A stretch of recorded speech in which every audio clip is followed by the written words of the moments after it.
sexy, so sexy, you so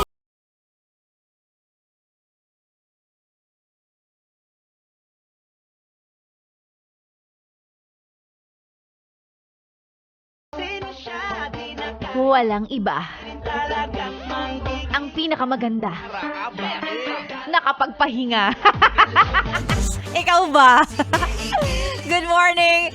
Kasama na ulit ang mabangis, makinis, minsan madungis pero masarap i-kiss. Sexy Megan, and yes, opo, magandang umaga sa mga fully charged. Hindi lang ang kanilang mga cellphone, kundi ang kanilang sarili, ang kanilang pagkatao ngayong araw ng Monday. Uy, nakapagpahinga ka, Bi? Saan ba nabibili yun? Yan ang tanong ng mga masisipag, rumaraket, walang pahinga pag weekend. Wow! Wala naman akong sinasabing tamad yung mga nakapagpahinga ng weekend, di ba? Oo. Yan lang, magtatanong kung paano nakapagpahinga yung mga walang day off ng Saturday, Sunday. Pero syempre, yung mga nakapag-me time nung nitong nakaraang weekend, nasamahan pa nga ng shopping kasi 11-11 nung Sabado. Ay, ang sarap naman! Good job, B. Good job. Ayan, ha? Eto na naman tayo. Opo. Mga alipin ng salapi, handa na namang sumabak. Harapin ang panibagong linggo ng trabaho, ng pagkayod, pagsisikap.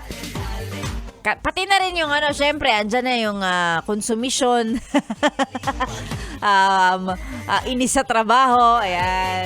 Aberya, hassle. It comes with it. Oo, eto na naman tayo. Lunes na naman eh. And it's a beautiful Monday morning para sa ating lahat. 6:31 on the clock. Sexy Megan po ang inyong kasama. Ang inyong napapakinggan. Kasama ninyo hanggang mamayang 9:00 bago ang lahat. Sige, mag-good morning muna tayo sa mga best natin. Kanina tayo mag-good morning? Mag-good morning tayo sa mga nasa biyahe na. Lalong-lalo na yung mga guwapo, matikas, Maginoo nating mga driver sa kalsada ng Metro Manila. Oo, ngayong araw ng Lunes, daan kayo sa bus lane. Daan kayo sa bus lane, ha? Siguraduhin nyo na mahuhuli kayo para ma-experience nyo. Wala lang, dumaan kasi sa feed ko na ngayong araw ng Lunes, ipapatupad ng MMDA ang mas mataas, okay? Mas mataas na multa kapag dumaan ka sa bus lane. Yan! Gusto mo? Nagmamadali ka? Ha? Ayaw mong matraffic? Daan ka sa bus lane, be! Daan ka sa bus lane, ha? Just in case hindi mo alam, ngayong araw na to, ang first offense sa pagdaan sa bus lane, lalo na pag ikaw po ay nahuli, 5,000 lang naman. Kayang-kaya mo, 5,000. Nagmamadali ka di ba? Daan ka sa bus lane, ha? Pag second offense naman, 10,000. Plus 1 month suspension ng driver's license. Tapos may kasama pang road safety seminar. Oh, 'di ba? Nagmamadali ka, 'di ba? Oo, nagmamadali ka, nahuli ka na nung nakaraan. Daan ka ulit ngayon para pag nahuli ka 10,000. With matching 1 month suspension, may bonus pang road safety seminar. Oh, pag third offense naman, ito yung talagang araw-araw nagmamadali tong mga to eh. Kaya talagang laging dumadaan sa bus lane kahit ang dala-dala nila Wigo, ha? O kaya naman kahit nakamotor. Bus lane nga eh. Ha? O, pag third offense naman daw, 20,000 plus 1 year suspension ng driver's license. Yan. 1 year ka nang hindi 1 year ka nang hindi makakapag-drive. Kasi wala kang lisensya eh. Ha? Plus 20,000. Ngayon, kapag ka pang-4 na beses mong mauhuli ngayon, pagdadaan ka sa bus lane ngayong araw ng Lunes, 30,000 para sa'yo. At syempre, forever cancellation, no erase. Yan, ha? Ng driver's license. Ano? Nagmamadali ka? Daan ka sa bus lane. Daan ka sa bus lane B. Para ma-experience mo yung mas pinataas na multa ng mga mauhuli sa bus lane, ha?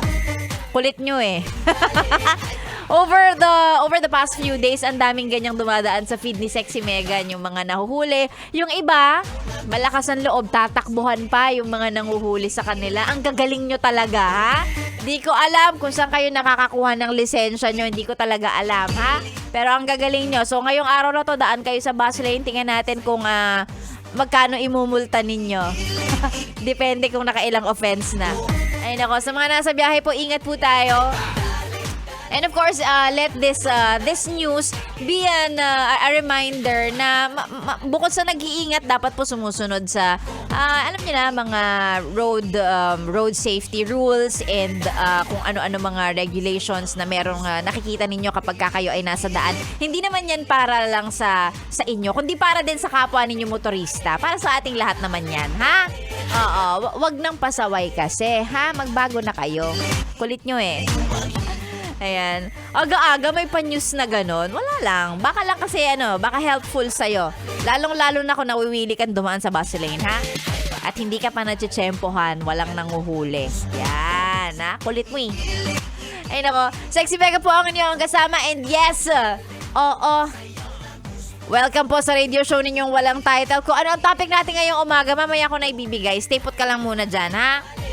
Habang pinag-iisipan mo kung dadaan ka sa bus lane ngayong umaga. Kasi nagmamadali ka. Okay, para sa mga pa-shoutout, isend lang po yan sa ating Facebook page, Just the Best Manila. Or sa page ko, pwede, Sexy Megan. And of course, dyan din sa Facebook mo, isasagot o isisend ang iyong sagot sa ating topic, sa ating pag-uusapan ngayong umaga. Pero mamaya na yan. O, eto muna, balik muna tayo sa mga tugtugang, mga pampagising ngayong Monday morning. Uy! Lunes na naman. Sexy Mega na po ang niyong kasama sa stasyong nakakayang, nakaka-fresh 101.1. Yes, the best. Good morning.